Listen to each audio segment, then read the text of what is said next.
భోగి రాకముందే మా గ్రామం నిద్రలేస్తుంది. అవు పేడపిడాళ్ళు ఏరుకోవడం ఇదే మా రోజువారీ పని. కానీ నా మనసంతా భోగి గురించే ఆలోచనలు. మంటలు, నవ్వులు, పండగ ఆనందం.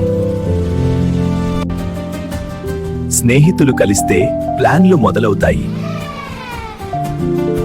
ఈ భోగి మనం స్పెషల్ గా చేసేద్దాం. మాటలే కాదు, పని కూడా మొదలైంది. ఒక్కొక్క పిడాలు, ఒక్కొక్క కలల.